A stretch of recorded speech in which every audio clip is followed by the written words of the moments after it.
Alaska. The last frontier. A place as harsh and unforgiving as it is beautiful.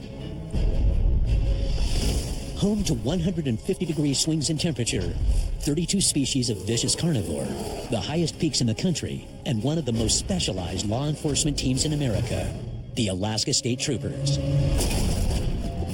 They work in some of the toughest conditions and most remote areas imaginable to uphold the law. He's gonna run, and I'll probably be right behind him. Showcasing one of the toughest jobs in the world against a backdrop of breathtaking beauty and deadly natural forces. This is our taxi. This is my patrol car. That snow machine breaks down, that could be life or death. Driver, turn the vehicle off! Armed with their experience, knowledge, and the tools to get the job done, these are the unsung heroes in America's biggest state. Alaska's wild. Keep your hands out the window, step out slowly. Stand still. Hold the gun now! They call it the last frontier for a reason. You're only, what, a couple miles from Russia? Stop! Put it down! Alaska's my life. It's worth protecting at all costs. This is extreme justice, Alaska style.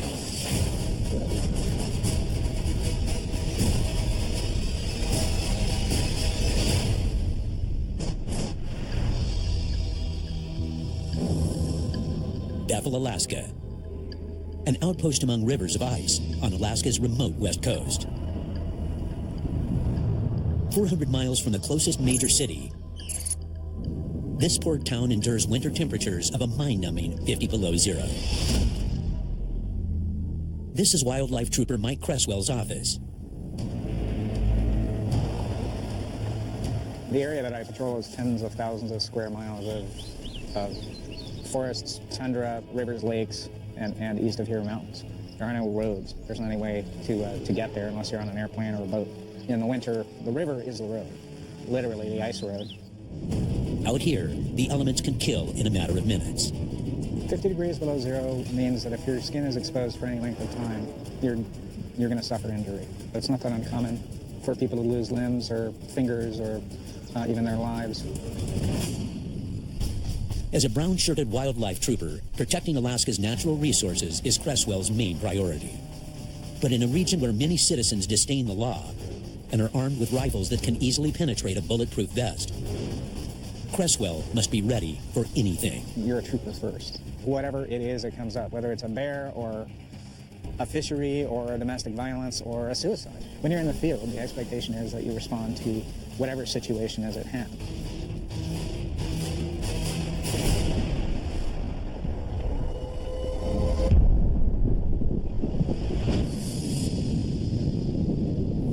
Today, Alaska's western frontier is in the grips of a deadly storm. There's a system blowing in from the west right now, and there's a blizzard watch until about 9:30 tomorrow morning. Temperature right now, I think, is somewhere about 20 degrees. It's pretty unpredictable, though, because tomorrow can be minus 40. But wildlife trooper Mike Cresswell must still heed the call to duty. We're looking to contact some caribou hunters today on the Eek Trail. We need to be out enforcing to make sure that people are complying with the bag limits. If we run into a blizzard, we're obviously going to return to base.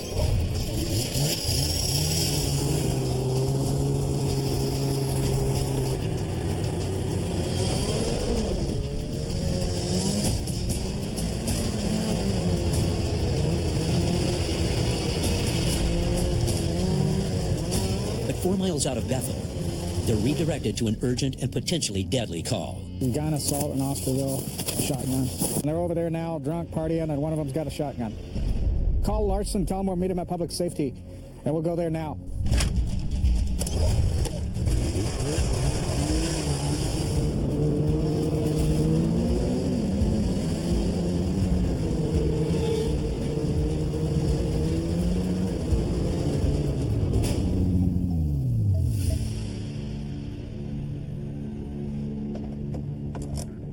Hey, we need to go to the house. Apparently pointed a shotgun at one of the guys at his house. There are 4 guys there getting drunk, and they called from the residence. Village Public Safety Officer Alex Cheney knows most of the locals here in Oscarville. You know where that is? Yeah. You can get us there? Yeah. Okay, I appreciate it. Thank you. That lady is screaming. Yeah, I got it. What's going on? He's in there. He's going psycho. Does he have a gun? He was loading it when I ran out Okay, right now? My mom's trying to keep him. How many other people are in? Just my mom. Yeah? And what is it, a shotgun, rifle, handgun? Shotgun? Was he threatening to hurt anybody? Yes. Who? He stood over her, loading a shotgun, and that's when I ran out. Any other guns in the house? Are there any other guns? What kind? What kind? It's a black gun with a scope. Is it a pistol or a rifle? It's a rifle. It's an M16? Okay. Hold on, Sarge. He said it's an M16. So I'm assuming some sort of an assault rifle. Okay, because we're way undergunned on this We are one. way undergunned. You got 2 windows. But the troopers are seriously outgunned. They're only carrying their standard issue pistols. Because we were on caribou patrol, so we don't have long guns with us. If we could get some long guns down here, it wouldn't hurt my feelings one bit. Are you sure? Ah, damn it. All right, bye. You can't break. He's on a suicide call right now. Okay, this is an emergency. We need your help. I need you to go around to all these residences, stay out of line of sight, and tell everybody to stay inside. Do not come outside. Is that the school, or what is that? That's the school. Okay, we're going to tell those guys to keep everybody inside as well, all right? No, we need those kids to stay in the building. They can't come out right now. That's not a safe situation. Cresswell tries calling the crazed gunman, You know, luck. He's not responding. then tries the woman trapped inside. There's thrashing around going on. Can you hear it? Phone doesn't work. The line's dead, and the house goes scarily quiet. This is not a win situation right now. I'm just worried about that back side of that building. I know. I'm going to go this back way and work my way to that red building right there. I'll have a clear shot, and we'll be able to keep him inside. I'm not going to move until I see your eyes. Somebody's mom is still in there.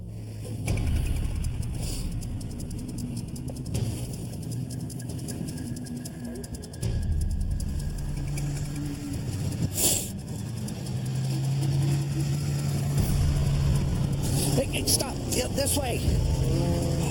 We have a dynamic situation here. Window, stay back. Is he in there? That's not a safe situation. Whoever's in that building right there, just open that window. And they have a long gun with a scope on it.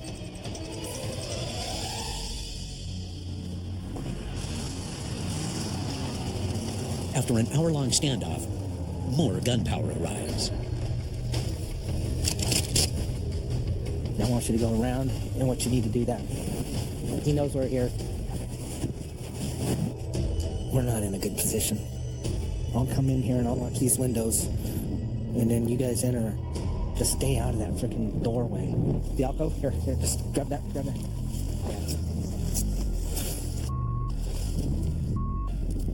Come on out! Underneath the house, Mike. Underneath the house. Put your hands up. Hands so we can see them. Now! Get back. Right now, get back. Pointed at the door, straight toward you guys. Let go. Get everybody out of in front. Let go of the gun now. He's got it by his head. Hey! Stop! Move the gun.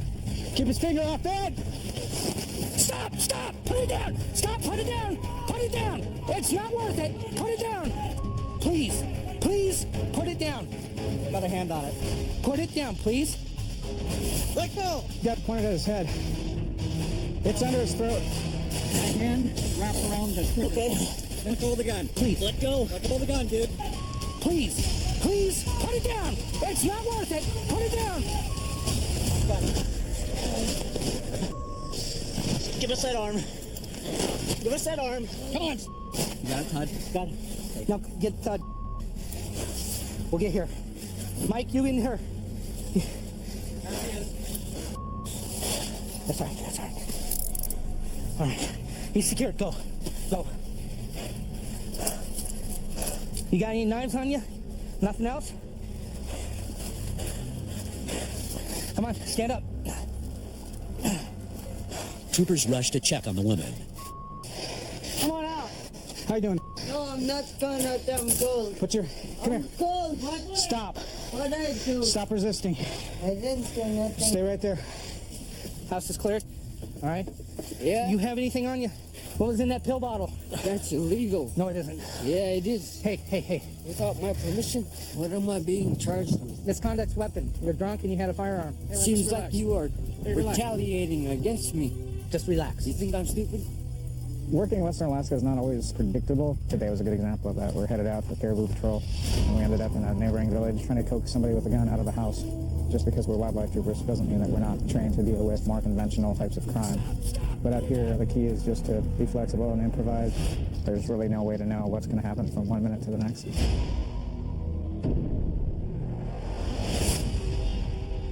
Just south of the busy city of Anchorage, beyond the natural barriers of the Chugach Range and Cook Inlet, lies Alaska's Kenai Peninsula. A scenic maze of sleepy villages and backwoods homes, the Kenai is home to both seasonal vacationers and residents with deep Alaskan roots. But this area still has more than enough action to keep Trooper Howie Peterson busy year-round. The scenery, the mountains are spectacular. You're still kind of out away from everything. It's a smaller community. You see some odd things. Keep your hands out of your pocket. Did you just pee your pants right now? Yeah. You're diabetic and Indian? Yep, and Indian. What's that got to do with smoking weed? Can I get a ride, Gus? You're going to be in handcuffs though in the back of the car if I give you a ride. Why handcuffs? Because I don't trust you because you're a liar. This area is famous for the epic gold rush that began in the late 1880s and lives on today. The gold mining community in Alaska is something new again. This is where you have city slickers that come in and think they'll make money, or the typical old-timer that's lived out in the woods for years. That's your new gold miner. And over 100 years later, that independent Alaskan spirit is still very much alive, making Trooper Peterson's job constantly challenging. Usually it's just me, out and about by myself. And most of the time it's out in the middle of nowhere. You meet guys out here that are characters, and those are the ones I enjoy talking to. The weirder, the better.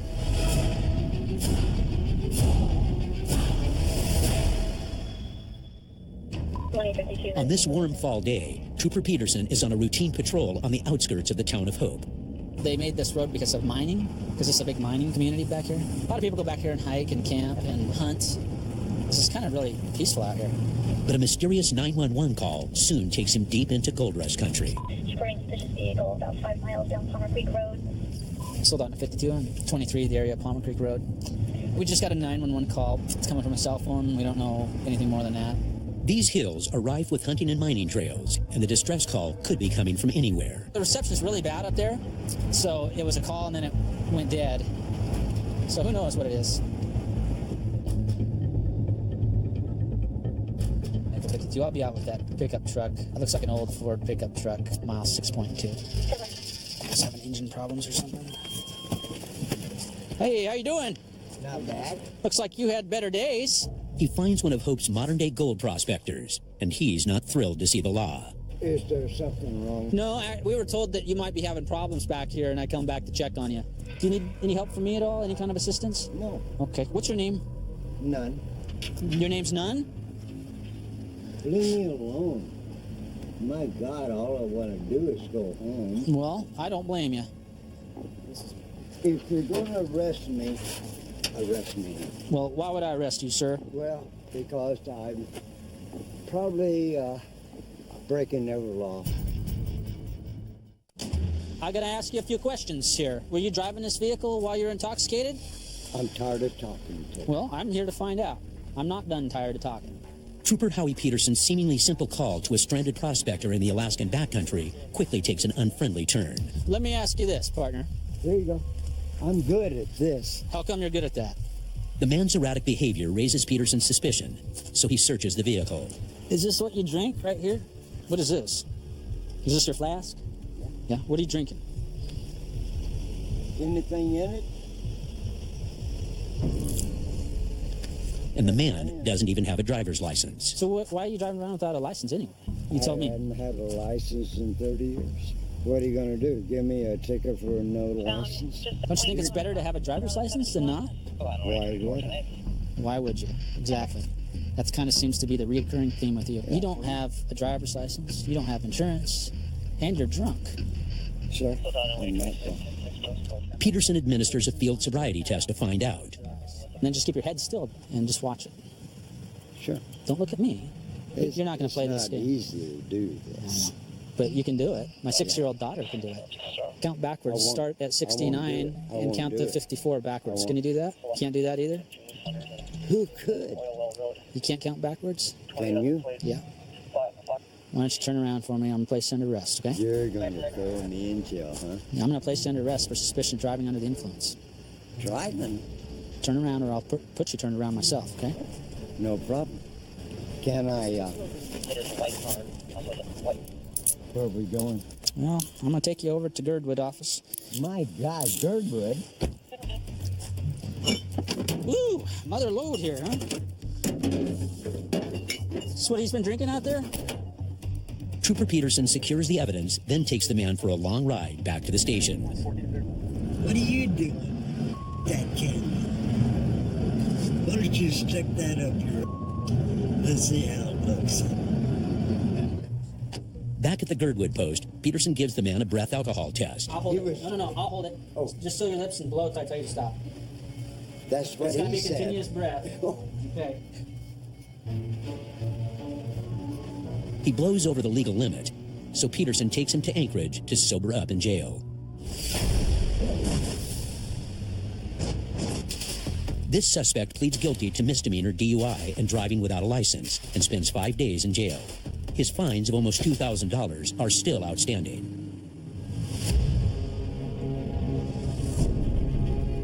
Alaska stretches over 650,000 square miles.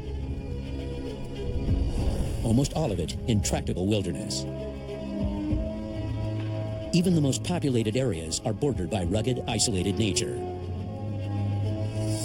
Out here, fleeing suspects can easily disappear in the dense underbrush and slip away into the wild. The possibility of escape means some criminals here are willing to take extreme chances. It's never a routine stop. When you pull somebody over, you just don't know what you're going to find or who's going to be behind the wheel. You treat everybody as orange just because it's Alaska. In the Matsu Valley, troopers like Abraham Garcia must stay vigilant at all times. It can be a matter of life and death. After a while, when you start doing this, you start seeing the way people react when they see you, the initial looks that they give you, or they start walking away from you, or they immediately, try to look the other way, try to look inconspicuous, and that automatically, it's just alerts you. And all too often, they end up in a foot chase. As soon as somebody runs, all these senses start coming in, kicking in, and you start thinking, try to figure out why he's running, trying to think ahead, trying to see, well, what did he do that he doesn't want to get stopped? What does he have on him that he doesn't want us to find?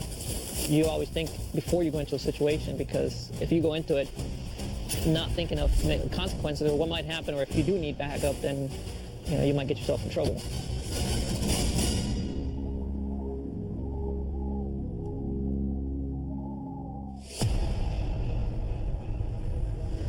On this evening in the Matsu Valley, I'm 31, we'll be turning on to main zone. Trooper Garcia is hunting an armed and dangerous man.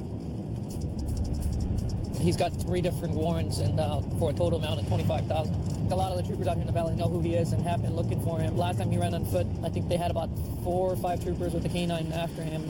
He's gonna run, and I'll probably right behind him. I wasn't able to run after him last time. I was in civilian clothes, but it's a little bit different now. I've got some employees and other people looking out to see if they can find him. He's been spotted several times at a certain store. Looks like he normally comes in about 8 or 9 o'clock at night. Garcia arrives at the convenience store early to check in with his lookout and quickly spots a suspicious vehicle.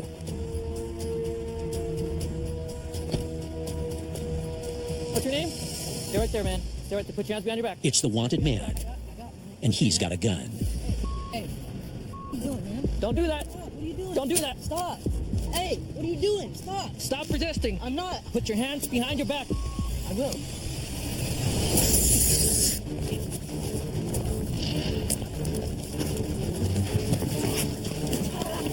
On the ground now! On the ground now! Let me see your hands! Get on your stomach now! Get on your stomach now! Or you will be tased! Okay. Get on your stomach now! I'm there. Get on your stomach now! I'm trying. Please stop. Please stop. Where's the gun? It's gone. Where is the gun? Is that what you were reaching for? It burns. It burns. You don't want to do that. Yep, grab it. You don't want to do that. You do not want to do that. Please. Let me get on my stomach. Let me get on my stomach. Put your feet out straight. No, he's not going to do it. He's not going to listen. I will.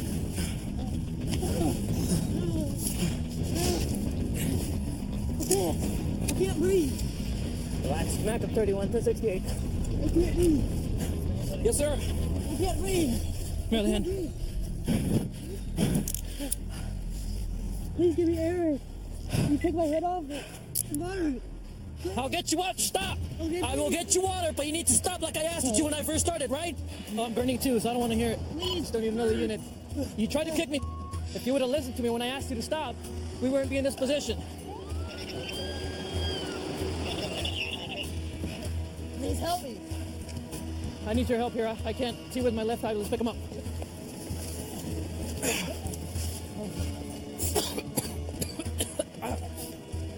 He had a gun somewhere. Oh, there it is. He was reaching for his gun. Some water, please. Garcia tries to wash away the pepper spray he was forced to use to disarm the assailant. More. Please. Out. You tried to pull a gun on me. Now you want me to rinse you down? I was trying to get rid of it. Yeah, right. Oh my God. You know, kind of. More. Just put him on that side, so you don't spit on me. You'll be able to breathe. You don't spit on me. I'm burning too. They're the same as you are. You know, it was painful. He had more OC on him than me. I think I got it mostly on my left eye and my mouth. But at that point, I was concentrating more on taking him down, apprehending him.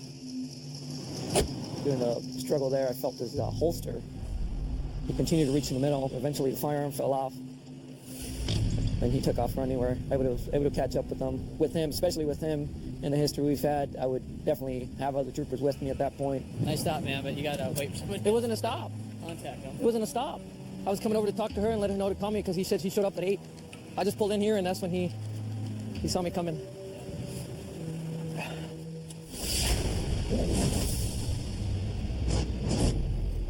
They charge the assailant with 3 counts, including resisting arrest. He's currently in jail and awaiting sentencing.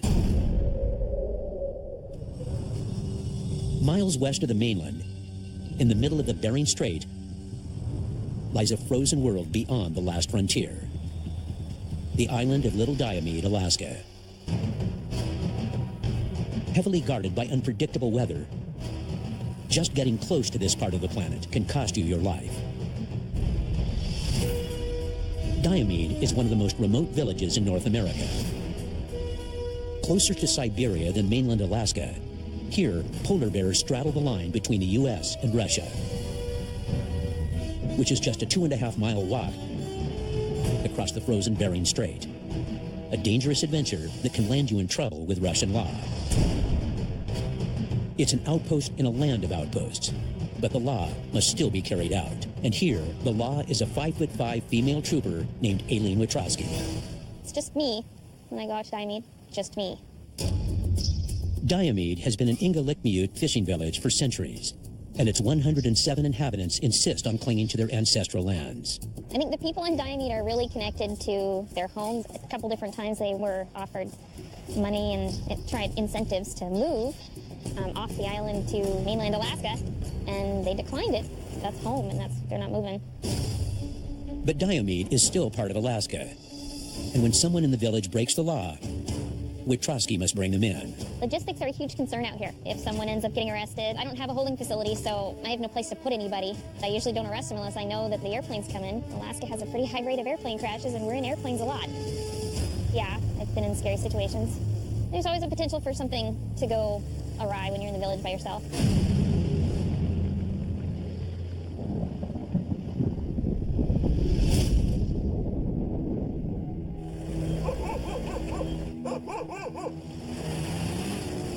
Trooper Witrowski is stationed in Nome, Alaska. Paradise! This is paradise. 100 miles below the Arctic Circle. But she still patrols arguably the most remote village in the entire United States. I'm the trooper oversight for Diomede, and I haven't been there for a while. We could spend one night there, or we could spend 4 nights there. Kind of depends on what Mother Nature has in store for us. Today, Trooper Garrett Frost is accompanying Witrowski to transport an unregistered sex offender back to Nome. But getting there won't be easy. In winter, temperatures can drop to -50. and the frozen Bering Strait serves as Diomede's airstrip. Welcome to Diomede, little Diomede. Yeah, the ice jungle. Yeah, with the wind, it's probably 50 below right now.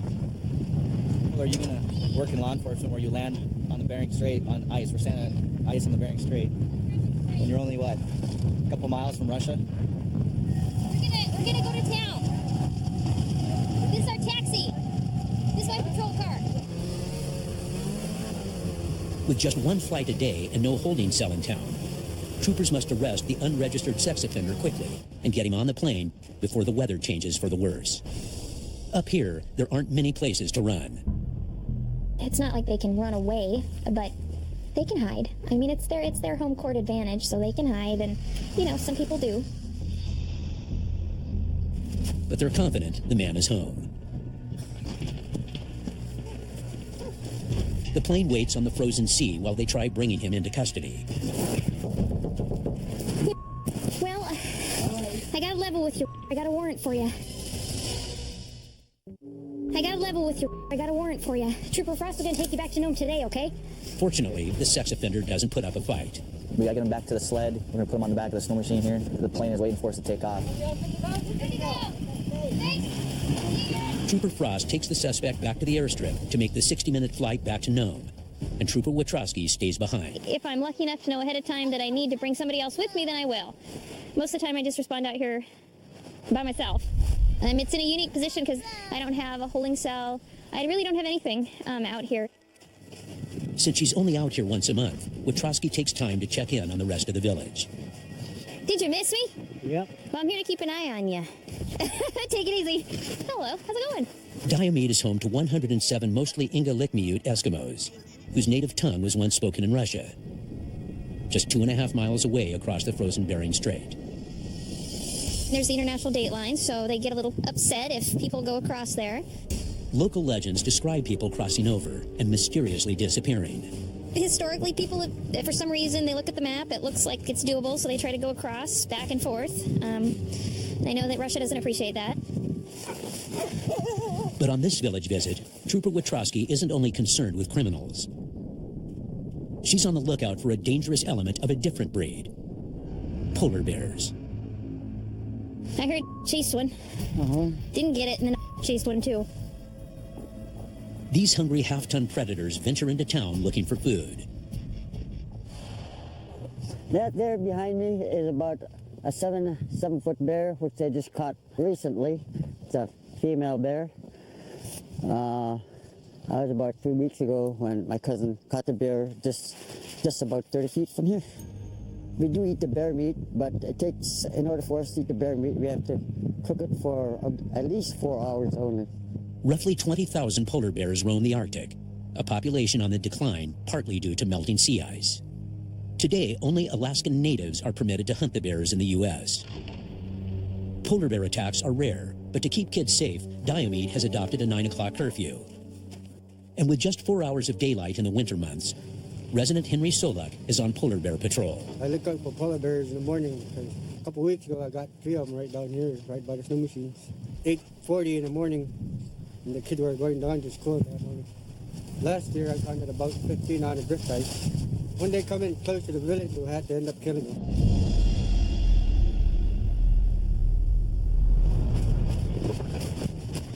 After a 24-hour visit, Trooper Witrowski heads back to Nome. Yeah, it's always good to go home. Always good to go home. But, yeah, the plane's here. We're going to go back to Nome. It's far out. Well, I think it's up since yesterday, about 50 below. Deadly cold and vast distances are just some of the challenges troopers face when bringing justice to these lands. But even in the warmer months, the terrain still poses severe hurdles, even for the most experienced members of the force. And in this hunter's paradise, where hunting ranges are larger than a number of U.S. states, big game attracts big-time poachers. And wildlife troopers are the only law enforcement around to regulate both. And that's where Trooper John Simeon comes in. I've never been an office person. I get in trouble for never being in the office. I'm an avid outdoorsman. I love being outdoors. My main patrol area is the Copper River Basin. You're going to see grizzly bears, black bears, moose, everything, every imaginable wildlife, goat, Dall sheep, bald eagles, everything flying. It's an amazing place to work. As a wildlife trooper and a native Alaskan, Simeon takes his duties very seriously. Big game animals, if we don't allow them to breed for the next season, we won't have hunting. We won't have the natural resources that we need to survive. Being an Alaska native and a native Alaskan as well, it's kind of a clash between my customary and traditional upbringing along with the Western culture, combining the two. It's a little difficult once in a while, but it's just another way to adapt and overcome. On the job, Simeon uses his unique relationship with the land to diffuse even the tensest situations. When we're out checking hunters, you know, it's a sticky situation because a lot of the hunters are working very hard to get their resource. It's tough to go into a hunting camp, and when hunters have been out for 5 or 10 days and they haven't seen a legal animal and tell them they have to comply. And the type of people we're meeting, everybody has a gun. Not only one, they probably have 2 or 3. I mean, it's any wildlife trooper who walks into a hunting camp and doesn't expect to see 4 or 5 guns, he's on the losing end of the battle already.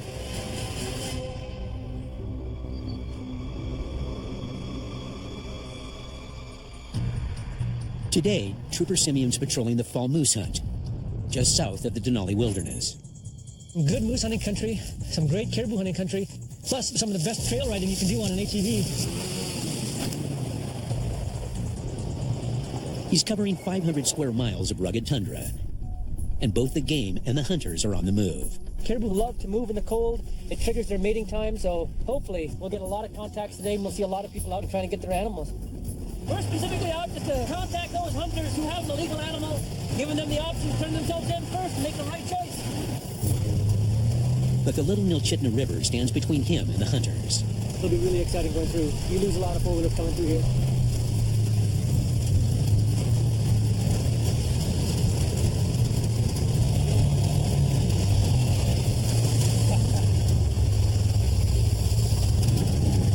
See how deep it is.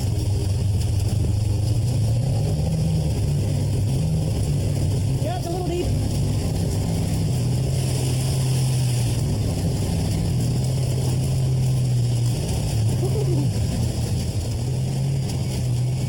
It's not long before Simeon spots his first game animal, albeit a small one.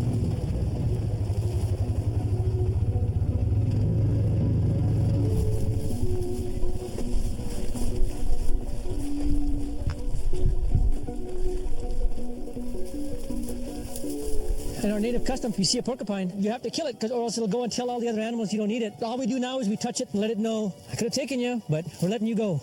This porcupine gets off with a warning, and Simeon sets his sights on his next target. We're just dropping down the steep portion of it, what everybody refers to as monument.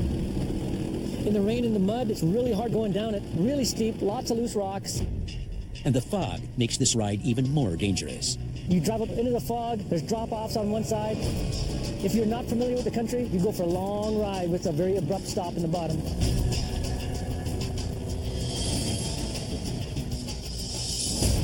Hold on. 20 miles an hour with the brake on.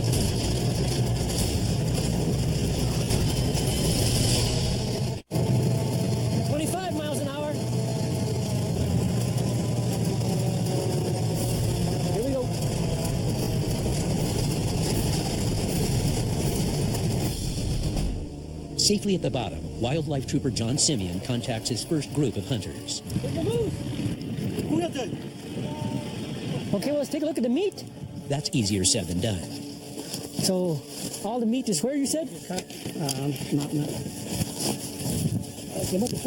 Where's the hind legs? That one? One leg over there. One leg over there?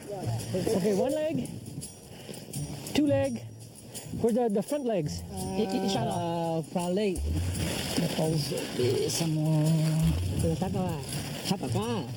Now we need one more front leg. Yeah,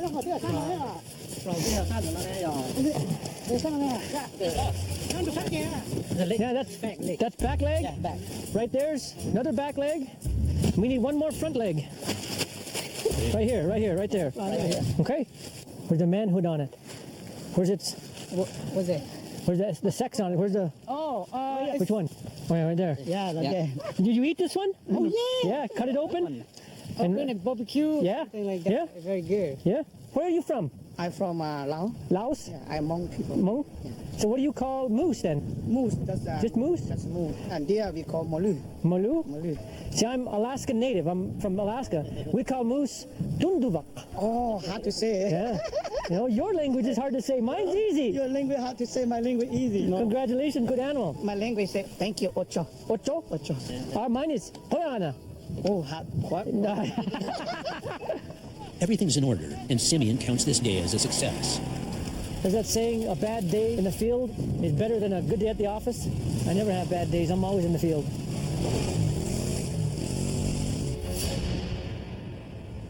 Whether out in the field or on the beat, Alaska State Troopers must be prepared for even the most unlikely encounters.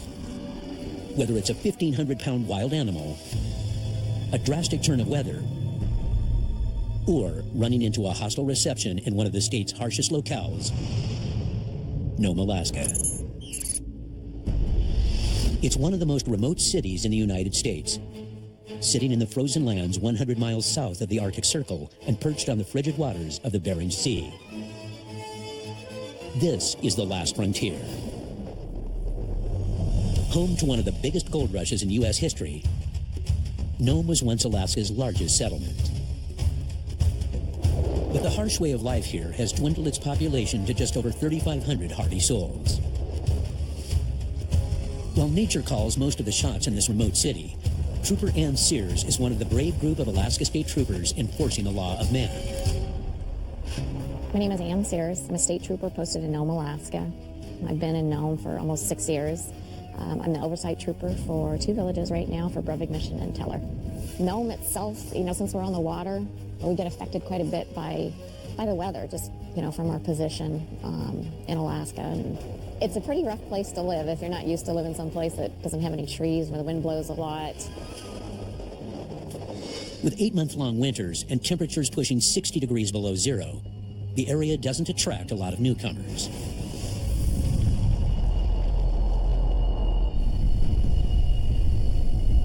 I'm in a unique position because I'm from this area. I'm related to quite a few folks in the area. I don't think people do treat me differently because I am Alaska Native. I don't think a lot of people realize it.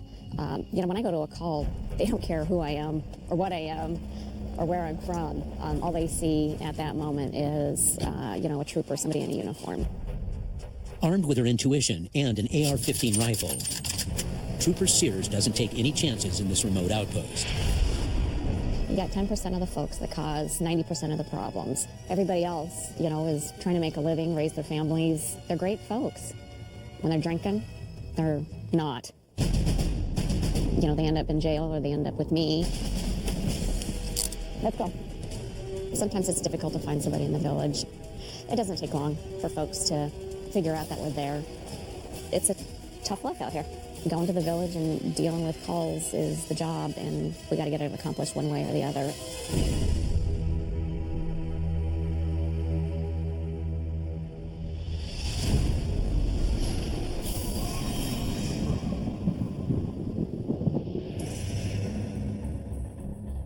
Today, Trooper Sears is heading out to the village of Breivik Mission, located 65 air miles outside of Nome. There's a gentleman in Breivik Mission that has a $10,000 felony warrant. His name is Alfred Kakuna, and he's eluded authorities for 2 years after blacking out and choking his girlfriend with a belt. Now, Trooper Sears is making the 30-minute flight to bring him to justice.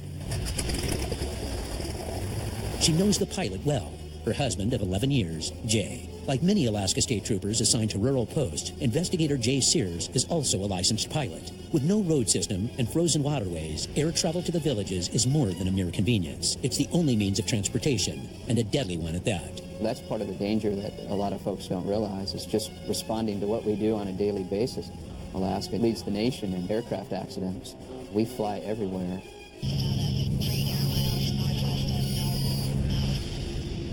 After a half hour, they arrive at the native village. Cool, honey, thank you. Live to serve. Live to serve you. Waiting for the troopers is Officer Olana, the village public safety officer, or VPSO, who escorts them into town. But traveling on the ground is just as challenging. From late fall to late spring, the village's gravel roads are covered in over 4 feet of snow. The roads around town get so drifted, there's so much snowdrift that the only way to get around is on four-wheeler or snow machines. Officer Olana briefs Trooper Sears on the situation. The person that we're looking for, Alfred, is at his mother's house, but it kind of sounds like maybe Alfred has gotten an idea that he might get arrested on this warrant. With no backup and only a standard issue Glock pistol, they head to the house, hoping he's not armed. There's no back door, is there? No. On this place? Okay. DPSO. Alfred. I need to talk to you. Trooper Ann Sears immediately smells marijuana. Are you the one smoking dope or somebody else? Hands out of your pocket, Alfred. The suspect cooperates, but his mother's not so helpful. Taking your brother! No business doing that! I need you to stop. Okay, you and I are going to go to Nome on that warrant, all right? And you're going to have to deal with it with the court. They take Alfred Kakuna into custody, but his mother grows more irritated. Just close it! Can't even pick up a abuser! I need her! Your mom's pretty pissed off at me. Or is she pissed at you?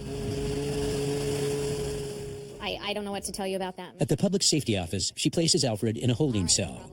I've been hiding out here for the last 3 years, trying to stay away from the alcohol and trouble. You have the right to remain silent. I mean, alcohol don't makes very good. Kind of violent when I get alcohol. So here I am now in jail cell. Hours later, it's time to transport Alfred back to Nome. Although Alfred seems compliant, Trooper Sears never takes any chances when flying with a prisoner. Okay, go ahead and turn around for me. Everybody's always handcuffed in the plane. I always sit in the back of the plane so that they're the furthest away from the pilot that I can possibly get them.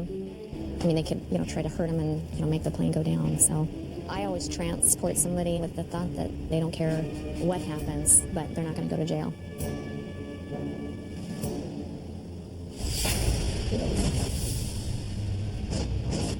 Five months after getting out of jail, troopers arrest Alfred on a new assault charge. Then, 4 more times after that. It's another hard lesson that justice must be done, whatever the cost, in this land of brutal extremes. 550 miles away, nestled between the Alaska Range and the Talkeetna and Chugach Mountains, sits the Matsu Valley. Originally settled by trappers and miners, and surrounded completely by wilderness, the residents here are outnumbered by wildlife more than 2 to 1. It's a place where a stroll in the park can get you killed by a grizzly bear. With an abundance of wilderness on one side of the city, and the massive Matanuska Glacier overshadowing the other, the troopers must use animals themselves to help trap criminals who easily disappear into the wild. Rolly and I have been a K-9 team for 6 years. Typically, I get called out to track suspects through the woods, track lost people. When we're actually working, he doesn't really care too much about other distractions. He's solely focused on working because that's essentially the most important thing to him.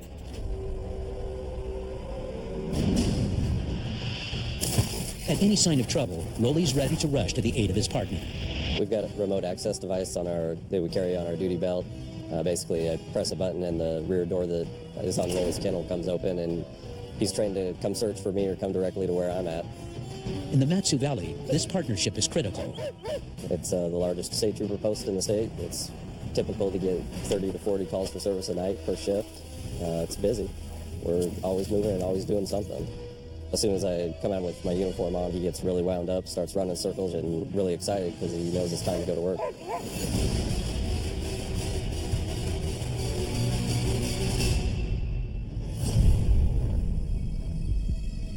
Today, Nelson and Rolly are on the hunt for a notorious felon. He's wanted for a laundry list of crimes, including car and firearms theft, and he's threatened to get in a shootout if approached. Okay. Thanks. They get a tip on his whereabouts from an informant. She knows where he's at right now. She's going to go pick him up, and we're going to do a traffic stop on the vehicle. dramatically reduces the risk to everybody involved if we can get them in a traffic stop as opposed to in a house. Then we don't have to worry about barricaded subjects or hostages or anything like that. You know, obviously he could be armed, which could present all kinds of problems for everybody involved. You ready? And Rolly will play a crucial role. His bark is a powerful deterrent, but he's ready to employ his bite if the suspect takes off on foot. It's not long before he spots the suspect in the pickup. Tempo. You ready to do this, Rolly? American 17, 1036. Yeah, T1B28, 1023 WPD, mileage 73629.7.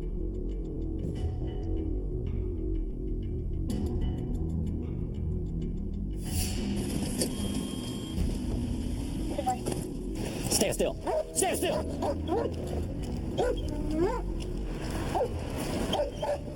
Stand still. Rear passenger, come out of the car. Passenger, open the door. Passenger, open the door. Step out with your hands up where I can see them. Right now. Hands up where I can see both of them. Step all the way down into the ditch. Stand still. A teenage girl clears out of the truck, but her mother is trying to reason with the distraught fugitive. Rear passenger, get out now. Driver, stay where you are. Rear passenger, get out now. Right, stay where you are. Rear passenger, out of the car right now. Rear passenger, get out of the car. Just a second. If you're gonna stay there, at least show me both of your hands above your head right now. Both of your hands, keep them up where I can see them. Both of them high. Let me see both of your hands, please. Hey, you better talk some sense into him, all right? Tell him to come out of the car with both of his hands showing. Hold on, officer. Hold on, officer, please. All right, this is your last opportunity. Come out now. Wait. Come out now. The man inside the car is armed and threatening to shoot. Passenger, last opportunity. Come out. Get out now. All right.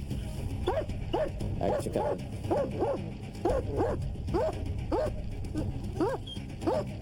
Yep. Passenger, both your hands above your head. Stand still. Both your hands right now. Stand still. Stand still.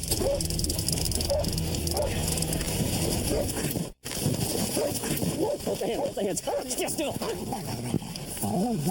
Give me your hands.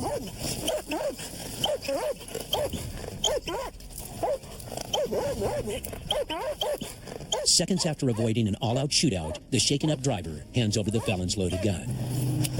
Stand still. Anything else on it that's going to poke you? Yeah, grenade. No, it's not true. Face. I got nothing, okay? I'm just trying to sit up. You're not going to sit up until I tell you you're going to sit up. All right. You want to pull your car up? I'll stand by here with you here. Stay still. Canelo! Stay still. I can't even hold it down. More units arrive to help get the reckless and desperate man under control. Stay still. I can't do it there. Stay where you're at. Just lay on. Are you ready to get up? I just want your knee off my ear. That's a lot better now. All right. Well, all I want you to do is be calm. Well, I couldn't because of Well, killing me. you know, you should have came out of the car when you were told. It would have been easy. Shot when you Well, shot myself. I'm so Better. glad we didn't do that. All right, we're going to take you up to the car, so be cool. All right? Okay? Okay? Yeah, whatever. I love you. You got that, son? Up.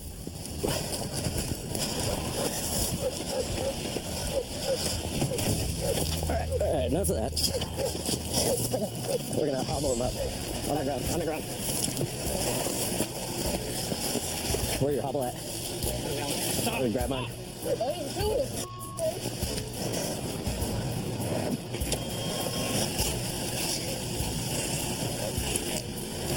Don't give him nothing. Don't do that. Don't reach for it.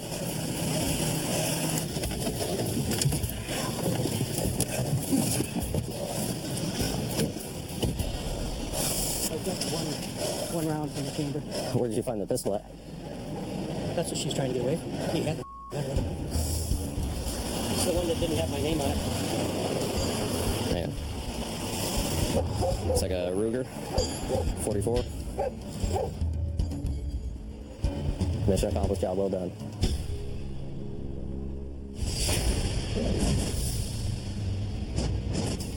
He pleads guilty to violating the terms of his probation and serves 60 days in jail, and has since been convicted of first-degree burglary and is currently serving 5 years probation.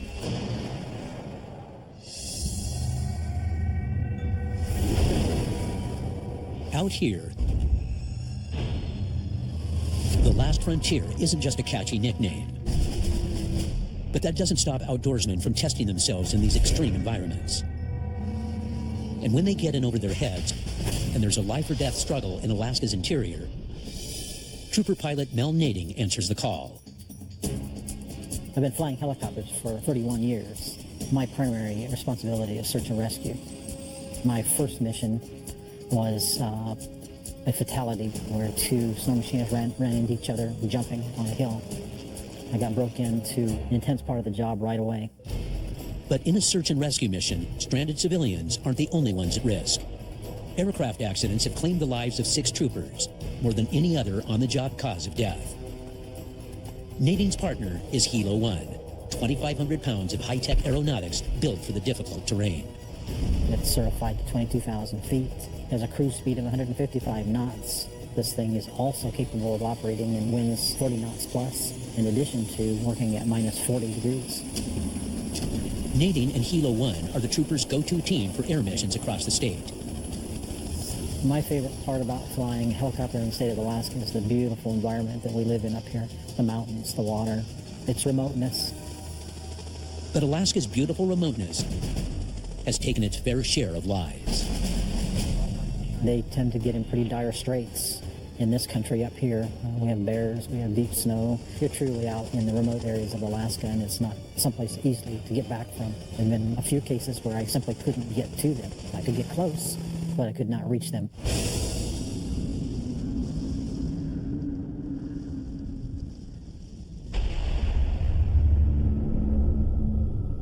It's February in Alaska's Talkeetna Mountains. Up here, the peaks reach 8,000 feet. Temperatures drop to -48, and the wind gusts up to 51 miles an hour. For the unwitting, the Talkeetna Mountains can be a death trap. Yesterday, late, we had 2 snow machiners that managed to get up into the fog by staying too late, got low on fuel, and separated. Unfortunately, one of the individuals had the only cell phone and the only GPS. This has been ongoing all night long. We don't know the condition of the second person. The worst case scenario is usually pretty grim.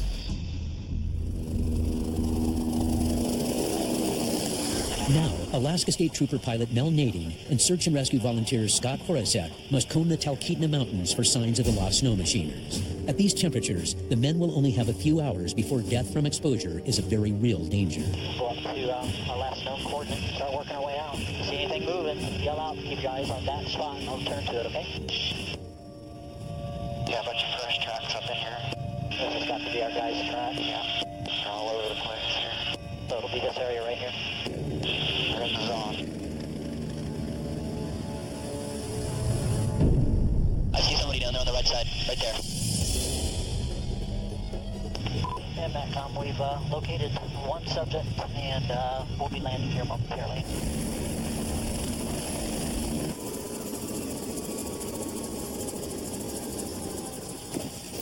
Hi, are you John? Yeah. How you doing?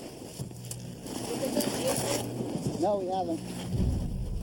John's stable, but fearful his friend Dave may not have made it. The men lost each other along a dangerous cliff. It was blowing and almost a whiteout on top of the mountain. I told Dave, I said, let's go across here where there's a bald spot and head up the mountain. And he said, yeah, that's okay. And I figured he was going to turn around and follow me out. He still might be over on the other That's side. the last time I seen him. Matcom, Hilo 1. Hilo 1, you were 10-1. We knew we would find this one. It's the other guy that we're concerned about. Now it's a race against the clock to save the other snow machiner. The MATCOM Hilo 1 is 1019 back over to the rescue parking lot with John, and we'll be dropping him off there and then continuing the search. Copy. Back at base, troopers work with John to recall where the men traveled. So you came back over to the edge and looked down, but you could not see him. Could you see down the slope from there? And he just wasn't in sight? He wasn't there. Dave knows this area better than me, and it concerns me that he hasn't come out.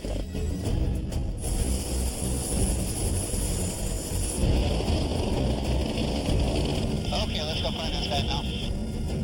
Trooper pilot Mel Nading and Hilo 1 scour the terrain for any signs of Dave, hoping to get lucky.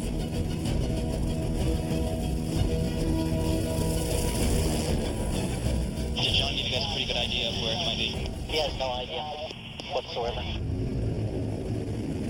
To make matters worse, they can't find Dave's tracks, making it impossible to narrow their search area. Like he said, the wind was covering up the tracks as fast as they made them. In the air, they can easily mistake trees and rocks for humans, or overlook him entirely. There's a few dark spots up here. Got him. It's just a few rocks sticking up. Yeah, pretty small. Then, hope. Hilo 1 spots a set of faded tracks. But they lead up the crest of the mountain. If Dave went over the edge, it would mean a fall to almost certain death. If he got turned around, he could have easily dropped down in there. Yeah, they wouldn't want to drop down anywhere. What's that, left there? I think I see a snow machine right there. Rescue base, Hilo 1. Hilo 1, command. We've located a second snow machine at But Dave's nowhere to be found. north 61. The subject is on foot, but not with machine. So confirming you found the machine, but not the subject, over? That's affirmative. Nothing out there? No, I don't see anything out there. What's that, there? Got one dark spot over to the left there, so right here.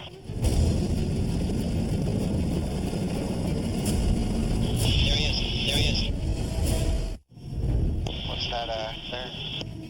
Got one dark spot over to the left there, so right here.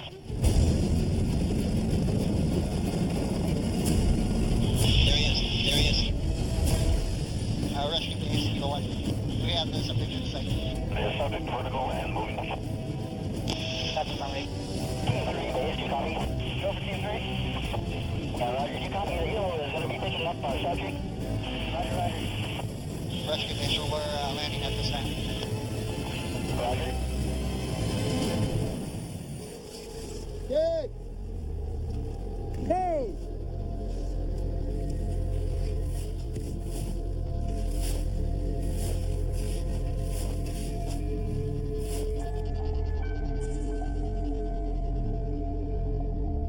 Dave, how you doing? Tired. You doing okay? You word from John? Yeah, we got him. Got him down at the. He's back at the track. I tracked him for last night. Picked up his trail this morning. Yeah. It came to the point I had to get the hell out of here. Yeah, you guys were kind of chasing each other around from the looks of the tracks. You couldn't see anything. Yeah. Yeah. No, it was blowing so hard. Oh, okay. Yeah, I was up on that ridge. Did you see where I camped? I didn't see where you camped. Actually, we were looking. Actually, get on the edge and it's just. Yeah. Okay, let's do it. And we'll get you out of here. All right. We tried coming out. Couldn't see 5 feet in front of you going up the hill.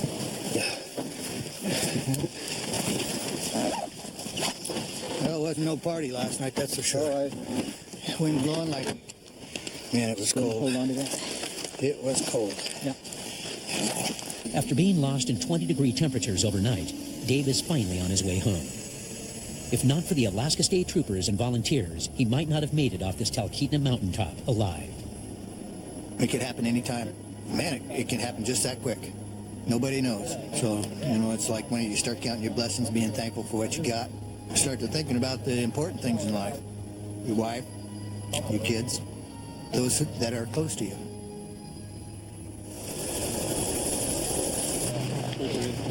So we still got one more team out. Yeah, Team 2's be a little bit behind these guys. You made it, partner. You looked like you had a rough night there, buddy. It was cold. It was cold. It was cold. Very thankful that we have people here to do this for us. Very thankful for these guys. That's for sure. No problem. Glad you made it back. Otherwise, we'd be out there froze.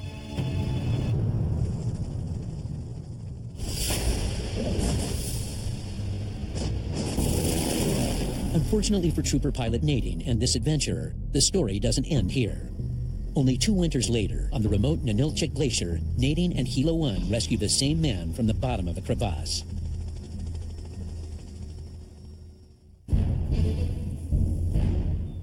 Alaska's barren expanses teem with wildlife. Over 1,000 species call the 49th state home. And there's a specialized division of troopers sworn to protect them. My name is Doug Massey. I've been an Alaska Wildlife Trooper for nearly 15 years now. Wildlife troopers like Massey are a rare breed. There are less than 70 of them in a state bigger than most countries. We've got a state this large, largest state in the U.S. I've seen more of Alaska in this career than I have in my whole life. To cover so much territory, they use every tool at their disposal. We have a lot of equipment that we use, boats, snowmobiles, airplanes. My patrol car for the day might be a four-wheeler or an ATV. My area covers north of Wasilla.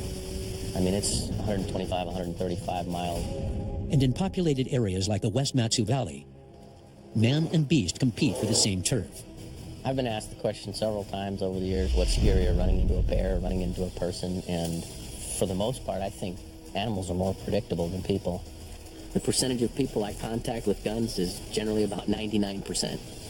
And they're usually high-powered rifles that'll blow right through my bulletproof vest. Alaska is my home. Alaska is my life. Alaska is worth protecting at all costs.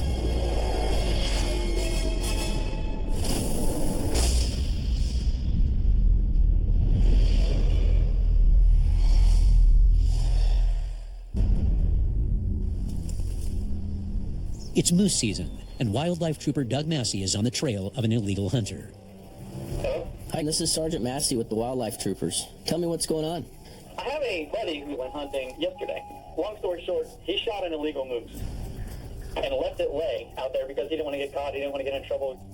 My main concern is find out where this animal is and see if we can make an attempt to salvage it. It's been a day and a half since the fatal shot, so Massey and Trooper Lindbergh must work quickly to save the meat. Yesterday at 9, so it's... AM or PM? AM, it's marginal right now. Yeah, it's going to be close. I got some pretty crude directions. I'm going to try to see if I can locate the animal from what he gave me. If it's what they say it was, they left the whole animal there. That's wanton waste, $10,000 fine, and a maximum of 2 years in jail, and loss of all equipment and privileges. This right here is considered the most serious wildlife offense. Taking my shotgun out. Been out there for 30 hours. It's probably going to be bloated. It's probably going to be smelling. So that's what bears like, smelly, bloated things. So I'm going to bring my shotgun out just in case. There's a moose. Just heard a shot, big bore. You hear that? Somebody just shot a moose. Let's do it. Keep your eyes open for some disturbance in the weeds over there. All right. Bear tracks. There's bear tracks out there? Yeah. I'm gonna go ahead and put one in there just in case.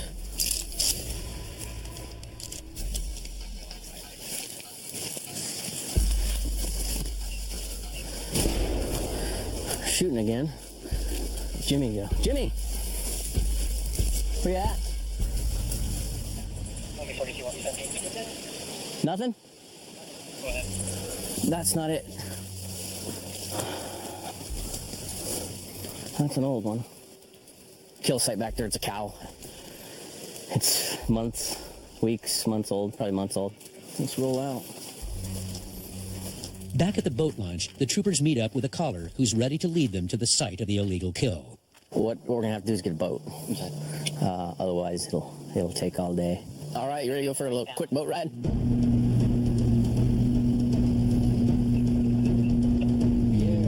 Real shallow. Inches? At points. I think we already got mud in there. This is it. We can't go any further. Shotgun, metal detector, saw. Is it in here? Can you hold that? I just want to have my hand free, just in case the bear's on it. This is really thick. Did you find it?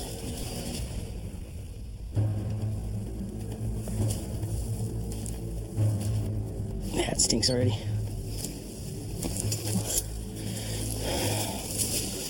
Yeah, oh, bummer. Hair's slipping already. It's only 31 inches. A legal moose must have antlers 50 inches wide, meaning it's at least 6 years old. This one's only 31 inches. They can't save the meat and will cite the suspect for the crime of wanton waste if Trooper Massey can find evidence he killed it. So get on this side. I'm going to try to tip him over anyways. I just want to establish right off the bat that it didn't just keel over and die. A lot of times you can just peel this hide back and you'll have more fragments. Like I just felt something in my thumb. Piece of lead. Yeah. He takes the antlers as evidence.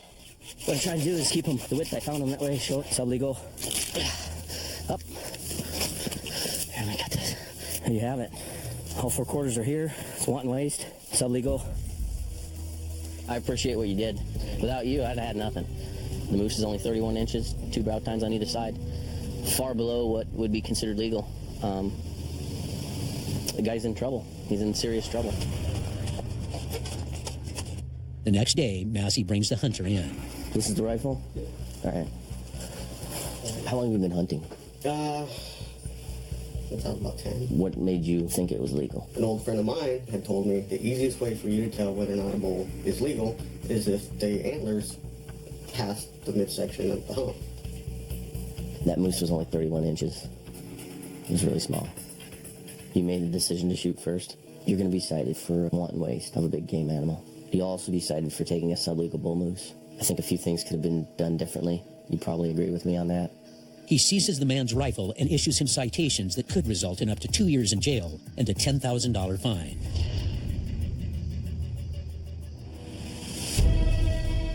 While wildlife troopers crack down on illegal behavior in the bear-infested wilderness of Alaska's interior, the blue-shirted troopers in the cities must keep the peace in the state's growing urban areas, like the scenic Matsu Valley. Wedged in a glacier-carved basin 35 miles north of Anchorage, Alaska's fastest-growing region is pockmarked with more than 1,000 lakes and natural areas. Here, busy roads snake around these obstacles like alpine switchbacks, hazardous even at normal speeds. It's here Trooper Tim Cronin must handle the twists and turns that come with every shift. The thing about the valley is the houses are spread out, but there are houses pretty much everywhere. We don't have nice little mailboxes at the end of the driveway with your house number on it.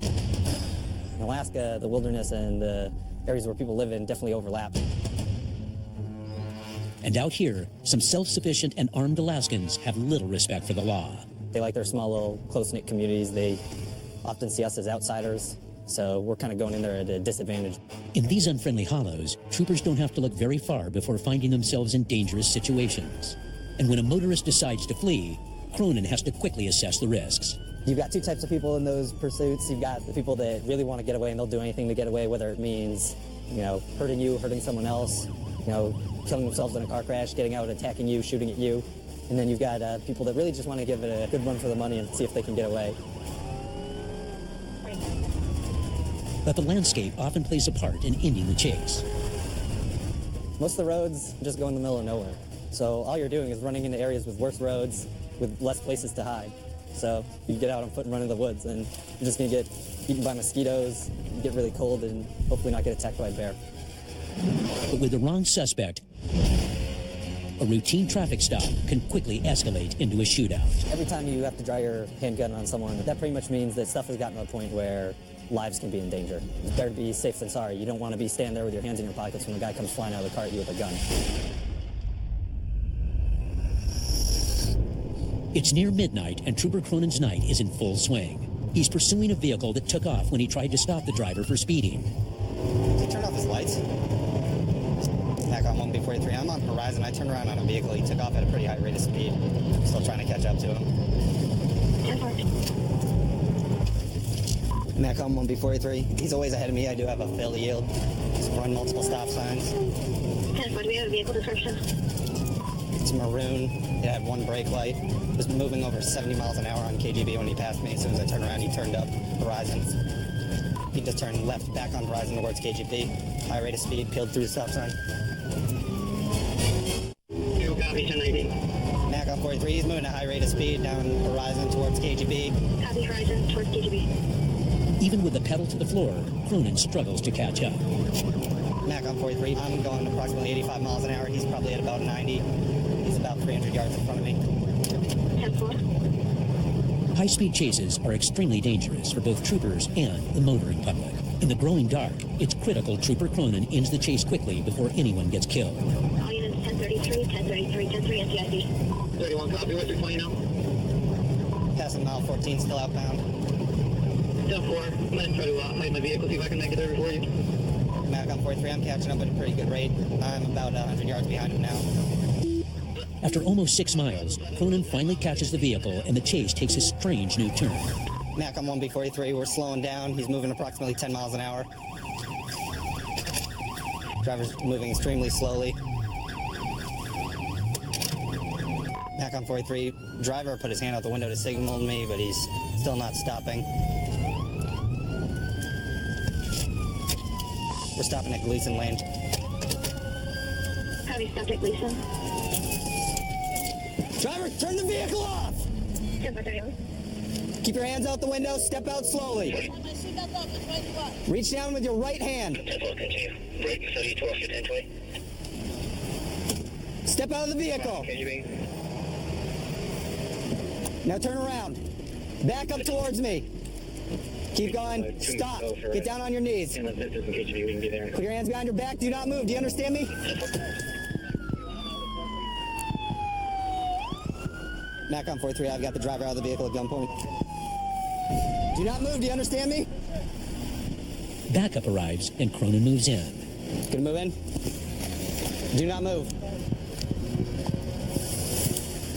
Anyone else in the vehicle with you? No, sir. Don't move. No, sir. Can I have my favor? Nope. Can I have double cup? Right now you're gonna have just one. That's fine. That's no problem. Nobody else is in there. Everyone's fine. Stay there. Stay on your knees. Yes, sir. Sorry. With the driver detained, Cronin tries to figure out why he ran. Why were you driving erratically? When I initially turned around on you, I assume you saw me on Kinnicoos Bay. I didn't actually see you. I broke up with my girlfriend. I just had the worst last 3 days of my life that I've ever had. I don't know. I have no. There's no excuse to offer. Okay, so where are you headed right now? We were gonna go fishing here at Fish Creek. Here. Were you in a rush or were you just going to look for it? No, I just was reading some text messages actually, and it was just like. Okay, you know that's against the law too, right? No, I didn't know that. All right. It should be a crime. Well, you said you weren't in a rush, so why were you blowing through stop signs and going 90 miles an hour? If anything, it was alcohol.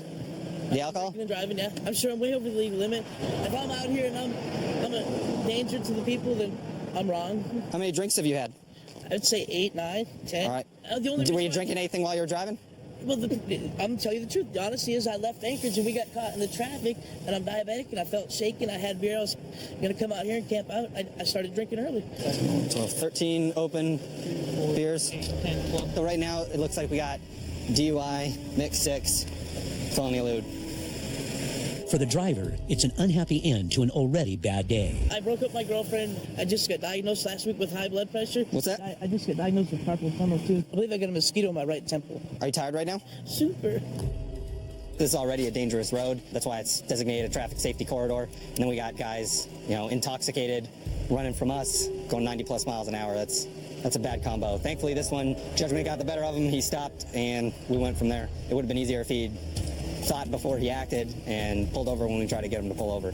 After testing the troopers on the winding roads of the Alaskan interior, his long list of violations land him a year of jail time for DUI and reckless driving and a $4,000 fine. Every day, throughout the wild expanses of the 49th state, where nature is top dog, and any call could lead to a shootout, The Alaska State Troopers must use their cunning and skill to bring extreme justice in an extreme land. They are the first response on the last frontier.